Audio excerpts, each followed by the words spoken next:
ಗುರುಭ್ಯೋ ನಮಃ ಶ್ರೀಕೃಷ್ಣಾಯ ನಮಃ. ಎಲ್ಲರಿಗೂ ನಮಸ್ಕಾರ.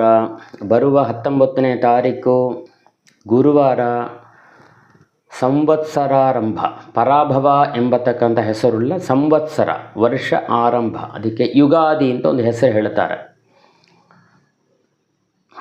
ಹಾಗೆ ಈ ಅವತ್ತಿನ ದಿವಸ ಕರ್ಮಗಳು, ಕರ್ತವ್ಯಗಳು ಏನು ಅಂತಂದರೆ, ಅಭ್ಯಂಗ ಸ್ನಾನ ಮಾಡೋದು, ಆರತಿ ಮಾಡಿಕೊಂಬೋದು, ಸಾಲಗ್ರಾಮ ಪೂಜೆ, ತೆಲದವರು ಸಾಲಗ್ರಾಮ ಪೂಜೆಯನ್ನು ಮಾಡಬಹುದು. ತೆಲ್ಲಾಗಿರುವಂಥವ್ರು ಓಂ ನಮೋ ನಾರಾಯಣ ಹಾಗೆ ಅಂತೆಲ್ಲಾರ ಹೇಳಿ ಆವತ್ತು ವಿಶೇಷವಾಗಿ ಸಾಲಗ್ರಾಮ ಪೂಜೆಯನ್ನು ಮಾಡಬೇಕು. ತೆಲದಾಗ ಪೂಜೆ, ಜಪ, ಪಾರಾಯಣ, ದೇವರ ಸ್ಮರಣೆ,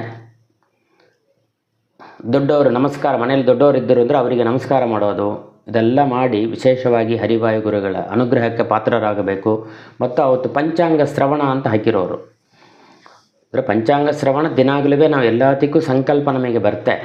ಆ ದೇವತೆಗಳಲ್ಲಿ ನಾವು ಸ್ಮರಣೆ ಮಾಡುವುದರಿಂದ ನಮಗೆ ಆ ದೇವತೆಗಳ ಅನುಗ್ರಹವಾಗುತ್ತೆ ಹಾಗೆ ಅಂತ. ಅಂದರೆ ಆವತ್ತಿನ ದಿನವಾರ ವಿಶೇಷವಾಗಿ ಮಠಗಳಲ್ಲಿ ಎಲ್ಲಿ ಪಂಚಾಂಗ ಶ್ರವಣ ಮಾಡ್ತಾರೆ ಅದನ್ನು ಹೋಗಿ ಅದನ್ನು ಕೇಳಬೇಕು ಅಂತ. ಅಂದರೆ ತಿಥಿವಾರ ನಕ್ಷತ್ರ ಯೋಗಕರಣ ಅಂತ ಇದೆ ದಿನಾಗಳುವೆ. ಅದಕ್ಕೆ ಅಭಿಮಾನಿ ದೇವತೆಗಳ ಸ್ಮರಣೆಯನ್ನು ಮಾಡುವುದರಿಂದ ನಮಗೆ ಅವರು ವರವನ್ನು ಕೊಡುತ್ತಾರೆ. ತಿಥಿ ದೇವತೆ, ಪ್ರಥಮ ತಿಥಿ ಅಂದರೆ ಪ್ರಥಮ ತಿಥಿಗೆ ಅಂತ ಒಂದು ದೇವತೆ ಇರ್ತಾರೆ. ಆ ದೇವತೆಯನ್ನು ಸ್ಮರಣೆ ಮಾಡುವುದರಿಂದ ನಮಗೆ ಶ್ರೇಯಸ್ಸು, ಒಳ್ಳೆಯ ಹೆಸರು ಸಂಪಾದನೆ ಆಗುತ್ತೆ. ವಾರ ದೇವತೆ, ಒಂದೊಂದು ವಾರಕ್ಕೆ ಒಂದೊಂದು ದೇವತೆ, ಅಭಿಮಾನಿ ದೇವತೆ ಇರ್ತಾರೆ. ಆ ದೇವತೆಯನ್ನು ಸ್ಮರಣೆ ಮಾಡುವುದರಿಂದ ನಮಗೆ ಒಳ್ಳೆ ಆಯುಷ್ಯು ಬೆಳೆಯುತ್ತೆ. ವಾರಾತ್ ಆಯುಷ್ಯವರ್ಧನಂ. ಕರ್ಣ ದೇವತೆಯನ್ನು ಪ್ರಾರ್ಥನೆ ಮಾಡುವುದರಿಂದ ಕಾರ್ಯಸಿದ್ಧಿಯಾಗತ್ತೆ.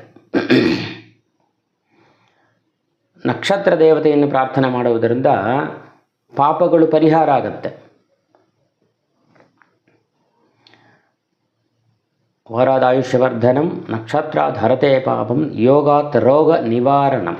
ಯೋಗ ದೇವತೆಗಳನ್ನು ಪ್ರಾರ್ಥನೆ ಮಾಡುವುದರಿಂದ ರೋಗ ನಿವೃತ್ತಿಯಾಗತ್ತೆ. ಹೀಗೆ ಮತ್ತು ಈ ಪಂಚಾಂಗ ಶ್ರವಣವನ್ನು ಅವತ್ತು ವಿಶೇಷವಾಗಿ ಮಾಡಿ ದೇವರಿಗೆ ಸಾಲಗ್ರಾಮಕ್ಕೆ ಪಂಚಾಂಗ ಪಕ್ಕದಲ್ಲಿಟ್ಟು ಪೂಜೆಯನ್ನು ಮಾಡಬೇಕು. ಅರಿಶಿನ ಕುಂಕುಮ ಪೂಜೆ ಮಾಡಿರೂ ಸಾಕು. ಪೂಜೆ ಮಾಡಿ ಕೋಸಂಬರಿ, ಪಾನಕ, ಬೇವು ಬೆಲ್ಲ ನೈವೇದ್ಯ ಮಾಡಿ ಅದನ್ನು ಸ್ವೀಕಾರ ಮಾಡಬೇಕು. ಅದರಿಂದ ಹರಿವಾಯು ಗುರುಗಳ ವಿಶೇಷ ಅನುಗ್ರಹ, ಪಿತೃಗಳ ಆಶೀರ್ವಾದ ಎಲ್ಲ ಆಗಲಿ ಎಂಬುದಾಗಿ ಪ್ರಾರ್ಥನೆಯನ್ನು ಮಾಡ್ತಾನೆ.